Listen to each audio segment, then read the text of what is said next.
35,715 কোটি টাকা, আমার টাকা, আপনাদের টাকা। আর সেটা দিয়েই আজকের এই এপিসোডটা শুরু করা যাক। এই টাকাটা কারো পকেট থেকে চুরি যায়নি, ডাকাতি হয়নি বোমা পিস্তল নিয়ে, কিন্তু এই টাকাটা মুছে ফেলা হয়েছে নিঃশব্দে ফাইলের পাতায়, ব্যালেন্স শিটের এক কোণে একটা শব্দ ব্যবহার করে, যেটার নাম রাইট অফ। টাকাটা ছিল ব্যাংক অফ বরোদায়, ভারতের অন্যতম বৃহৎ রাষ্ট্রায়ত্ত ব্যাংক, যার মালিক খোদ ভারত সরকার, অর্থাৎ পরোক্ষভাবে যার মালিক আপনি আমি, প্রতিটি করদাতা। আর এই টাকা গত 6টি অর্থ বছরে, মানে 2020-21 থেকে 2025-26 পর্যন্ত 100 কোটি টাকার বেশি ঋণ নেওয়া বড় গ্রাহকদের হিসেব থেকে মুছে দিয়েছে ব্যাংক। ব্যাংকের হিসেব বলছে এই বিপুল অঙ্কের বিপরীতে ব্যাংক আদায় করতে পেরেছে মাত্র 9,946 কোটি টাকা, অর্থাৎ 28%-এরও কম। কিন্তু তার চেয়েও বড় প্রশ্নটা এবার আপনাদের জানাবো। যখন একজন সাংবাদিক তথ্য জানার অধিকার আইন বা আরটিআই করে জানতে চাইলেন কারা এই বড় বড় টাকা মুছে ফেলা ঋণ গ্রহীতা, তাদের নাম কি, তখন ব্যাংক অফ বরোদা সরাসরি জবাব দিতে অস্বীকার করল। বলল এটা ব্যক্তিগত তথ্য, তৃতীয় পক্ষের তথ্য, এটা প্রকাশ করলে গোপনীয়তা লঙ্ঘন করা হবে। আরটিআই আইনের 8-এর 1 জ ধারা টেনে নিয়ে এসে এই নাম জানার অধিকারের দরজাটাই বন্ধ করে দেওয়া হলো। প্রশ্নটা তাই সহজ কিন্তু ধারালো। নাম প্রকাশে এত ভয় কেন? কি আছে এর পেছনে? আজকের এই এপিসোড ভারতের রাজনীতির এই দিকটা নিয়েই। কেন এরকম বারবার হচ্ছে, কারা বারবার এটা করছে, আর এটা কেন বারবার হচ্ছে রাষ্ট্রায়ত্ত ব্যাংকগুলোতেই বেশি বেশি করে। আর এটা কি করছে তাহলে রাজনীতিক এবং তাদের মিত্র কারবারিদের একটি অংশ, আর তাই তাদের নাম জানা গেলেই বিপদ, আর নাম প্রকাশ না পেলেই তো মহা আনন্দে দেশটা লুটে পুটে নিয়ে যাবে এই চক্রটি। ব্যাংক অফ বরোদার এই 35,715 কোটি টাকা আসলে সমুদ্রের এক ফোঁটা জল মাত্র।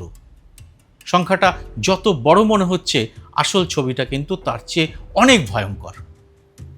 আসুন মাত্র কয়েক মিনিটের এই ভিডিওতে বিষয়টির ভেতরে ঢোকা যাক। আপনাদের কাছে শুধু একটাই অনুরোধ, যদি এই অবস্থার প্রতিকার করতে চান এবং এই ভিডিওটির বক্তব্যের সঙ্গে একমত হন, তবে এটিকে লাইক, শেয়ার এবং কমেন্ট করে আরও মানুষের কাছে পৌঁছে দিতে সাহায্য করবেন। কারণ গদি মিডিয়া কখনোই এই ধরনের তথ্য আপনাদের সামনে নিয়ে আসবে না।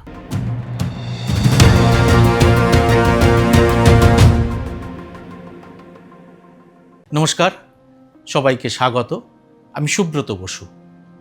সংসদে দেওয়া সরকারি তথ্য বলছে 2015-16 থেকে 2024-25 এই 10 বছরে ভারতের রাষ্ট্রায়ত্ত ব্যাংকগুলো মুছে ফেলেছে বা রাইট অফ করেছে 12,08,828 কোটি টাকার ঋণ। ঠিক শুনছেন, 12 লক্ষ কোটি টাকা। 12-র পিঠে কতগুলো শূন্য বসালে এই সংখ্যাটা হয় তা আপনারা বের করে নিতে পারেন। টাকার পরিমাণটা তাহলে কিছুটা আঁচ করে নিতে পারবেন। আর যদি সমস্ত বাণিজ্যিক ব্যাংক ধরা হয়, তাহলে গত 10 বছরে এই অঙ্কটা কি দাঁড়াচ্ছে? 16,35,000 কোটি টাকা, যার মধ্যে প্রায় 9,26,000 কোটি টাকায় গেছে বড় শিল্প আর পরিষেবা খাতের বড় বড় কর্পোরেটের পকেটে। একটু থামুন, সংখ্যাটা আবার পড়ুন, 16,35,000 কোটি টাকা। আমি একটা অন্য হিসেব কষে দেখলাম, এর মানে হচ্ছে প্রতিটি ভারতীয় নাগরিকের গত 10 বছরে গড়ে 660 টাকা করে চুরি গেছে এই একদল সুবিধাভোগীর হাতে। এদের মধ্যে রয়েছে শীর্ষস্তরের রাজনৈতিক নেতা এবং তাদের নিয়োগ করা অসাধু ব্যাংক কর্মকর্তা। তারাও এর সুবিধে নিয়েছে। মানে 3 মাসতুতো ভাই মিলে লুট করেছে এই বিপুল পরিমাণ টাকা। ভারতের সব থেকে বড় ব্যাংক এসবিআই, তারা একাই গত 10 বছরে মুছে ফেলেছে 2,97,196 কোটি টাকা, মানে প্রায় 3 লাখ কোটি টাকা। তাদের পিছনে আছে পিএনবি 92,511 কোটি, ব্যাংক অফ বরোদা ৭৫,৪29 কোটি, আর ব্যাংক অফ ইন্ডিয়া ৫৩,৯৬১ কোটি টাকা। আর এই মুছে ফেলা টাকা থেকে ব্যাংকগুলি ফেরত পেয়েছে মাত্র ১৩ থেকে ১৫% মতো। সরকার অবশ্য আমাদের মন রাখতে একটা কথা বারবার বলে, রাইট অফ মানে কিন্তু ঋণ মুকুব নয়। ঋণ গ্রহীতা এখনও ব্যাংকের কাছে দায়বদ্ধ এবং ব্যাংক এই টাকা আদায়ের চেষ্টা চালিয়ে যাচ্ছে। এই কথাটা কাগজ কলমে সত্যি, কিন্তু বাস্তবটা হলো এই চালিয়ে যাওয়া আদায়ের হার এতটাই করুণ যেটা কার্যত একটা নীরব ঋণ মুকুবই। ফারাক শুধু এইটুকু, কৃষকের ঋণ মুকুব হলে কিছু লোক হইচই করেন, অনেকে জনগণের টাকা নয় ছয় বলে একেবারে মরা কান্না জোড়েন, আর কর্পোরেটের রাইট অফ হয় নিঃশব্দে প্রেস বিজ্ঞপ্তির শেষ পাতায় একটা টেকনিক্যাল শব্দের আড়ালে। এবার আসুন সেই ছবিটার দিকে তাকাই, যেটা একটা পুরো গল্পের সব থেকে নির্মম অংশ। ২০১৮ সালে উত্তরপ্রদেশের সীতাপুর জেলা জ্ঞানচন্দ্র নামে ৪৫ বছর বয়সী এক দলিত কৃষক ২০১৫ সালে ট্রাক্টর কেনার জন্য ৫ লক্ষ টাকা ঋণ নিয়েছিলেন। ২০১৭ সালের ডিসেম্বর পর্যন্ত তিনি ৪ লক্ষ টাকা শোধও করেন, বাকি ছিল মাত্র কয়েকটা কিস্তি।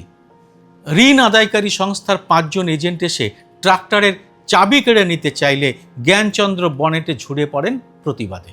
এজেন্টরা গাড়িটা স্টার্ট দিয়ে টেনে নিয়ে যেতে থাকে, হাত ফসকে যায়, চাকার নিচে পড়ে ঘটনাস্থলে মৃত্যু হয় তার। আরেকটি ঘটনার কথা বলি, আরেকটি ফাইন্যান্স কোম্পানির একই ধরনের একটি ঘটনায় মিথিলেশ মেহতার ২ মাসের অন্তঃসত্ত্বা মেয়ে বাবার ট্রাক্টর বাঁচাতে গিয়ে এজেন্টদের গাড়ির নিচে ২ বার চাপা পড়ে মারা যান। তামিলনাড়ুর তাঞ্জাভুরে বালান নামের এক কৃষককে ১,৩০,০০০ টাকা বকেয়ার জন্য প্রায় ২০ জন লোক, যার মধ্যে ১০ জন পুলিশও ছিল, মারধর করে ট্রাক্টরটি কেড়ে নেয়। কোনো নোটিশ দেওয়া হয়নি, কোনো ফোনও করা হয়নি। সেই সময় তাঞ্জাভুরের কৃষক সংগঠন একটা প্রশ্ন তুলেছিল যেটা আজও প্রাসঙ্গিক। একজন কৃষককে যখন এভাবে হেনস্থা করা হয়, তখন হাজার হাজার কোটি টাকা ঋণ খেলাপি বিজয় মালিয়া বা নীরব মোদীদের মতো মানুষদের সঙ্গে কেন এত সৌজন্যপূর্ণ ব্যবহার করা হয়? দুজনের তফাৎটা কি? তফাৎটা কি তা অবশ্য আমরা সবাই জানি। কর্ণাটকের বেলগাভি জেলার ৬৬ বছরের এক প্রান্তিক কৃষক স্ত্রীর ক্যান্সার চিকিৎসার জন্য ১০ লক্ষ টাকা ঋণ নিয়েছিলেন। এই ঋণের কিছুটা তিনি শোধ করতে পারেননি। তিনি বারবার আদায়কারীদের গালিগালাজ আর অপমানের শিকার হন পরিবারের সামনে। শেষ পর্যন্ত অপমানে তিনি নিজেকে শেষ করে দেন। তেলেঙ্গানার আদিলাবাদে যাদব নাগেরাও নামে এক কৃষক ব্যাংক কর্মকর্তাদের সামনেই একটি ব্যাংকের শাখায় কীটনাশক খেয়ে নিজেকে শেষ করেন, মাত্র ৩.৫ লক্ষ টাকা ঋণের জন্য। এই তালিকা শেষ হওয়ার নয়। এক গবেষণা রিপোর্ট স্পষ্ট ভাষায় লিখেছে, ভারতের আর্থিক ব্যবস্থায় ঋণ মোকাবেলার পদ্ধতিতে একটা গভীর এবং বিরক্তিকর বৈষম্য আছে। প্রান্তিক কৃষকরা কঠোরতম আদায় ব্যবস্থার মুখোমুখি হন, আর বড় কর্পোরেট এবং তাদের কর্ণধাররা পার পেয়ে যান।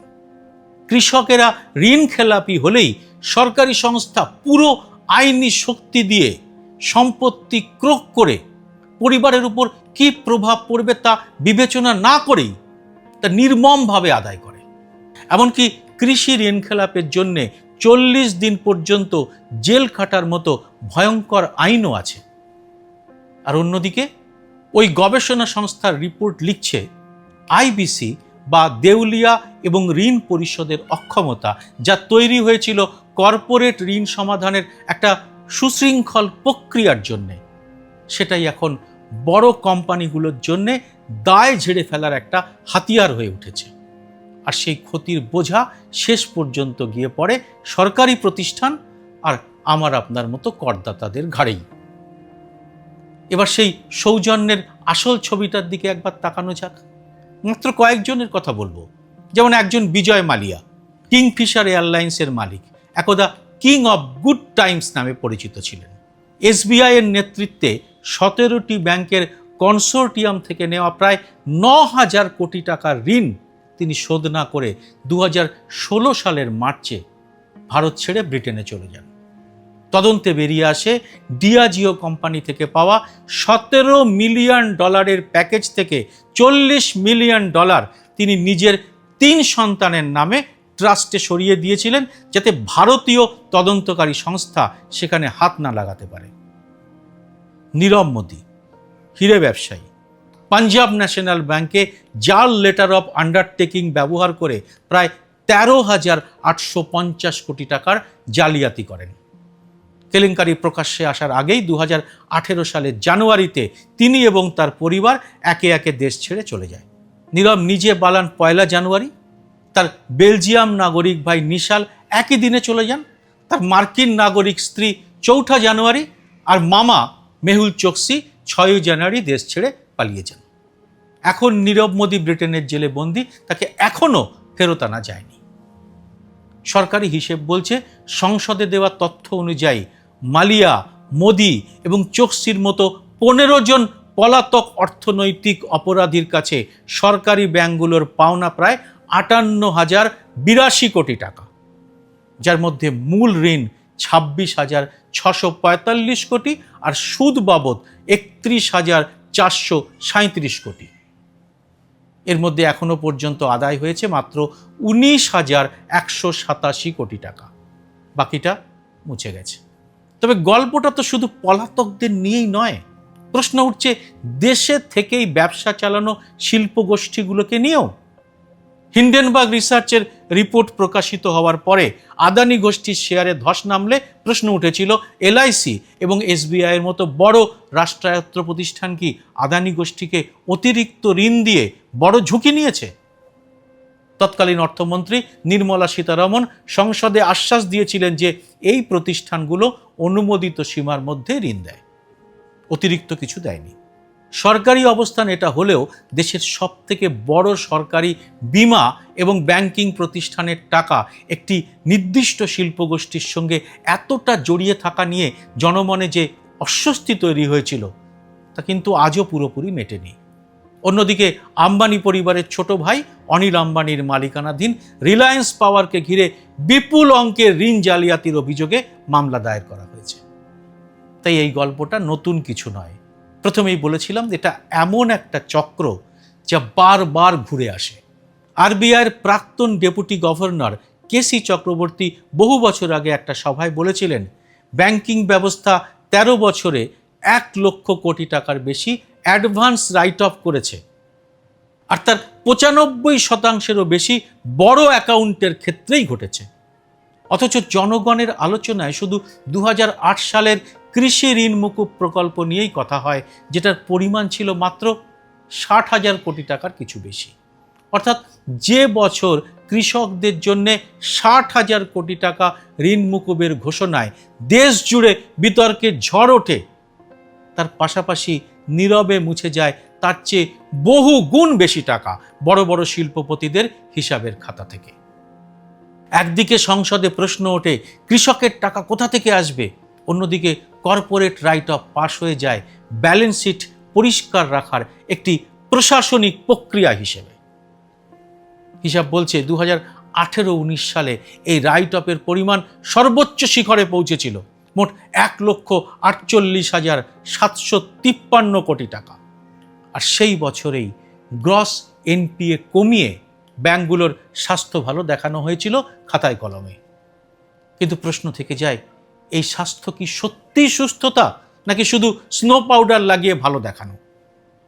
আর প্রশ্ন করতেই হবে, এই ব্যবস্থাটা কার স্বার্থে তৈরি, কৃষকের না কর্পোরেটের?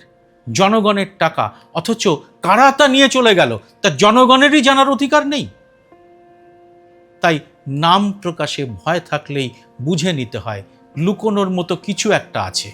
আর যতদিন এই প্রশ্নের উত্তর না মেলে ততদিন আমি আপনি কি এই দাবিটি জিইয়ে রাখবো না? হয়তো একদিন জেন জিরা সরকারের কাছে এসে এর উত্তর চাইবে। এ ব্যাপারে আপনার মতামত অবশ্যই জানাবেন কমেন্ট বক্সে। জয় হিন্দ, সত্যমেব জয়তে। স্বাধীন সাংবাদিকতার পাশে দাঁড়াতে এবং আমার প্রতিটি ভিডিও সবার আগে পেতে মাসে মাত্র 59 টাকা দিয়ে চ্যানেলের মেম্বারশিপ নিতে পারেন। চ্যানেলটি খুলে জয়েন শব্দটিতে ক্লিক করে যে কোনো দেশ থেকেই খুব সহজেই এ কাজ করা যায়। চ্যানেলটি ভালো না লাগলে সহজে মেম্বারশিপ ছেড়েও দিতে পারবেন। যারা এর মধ্যেই মেম্বারশিপ নিয়েছেন তাদের অনেক অনেক ধন্যবাদ। আপনাদের জন্য আলাদা করে ভিডিও তৈরির কাজও খুব শীঘ্রই শুরু করা হবে।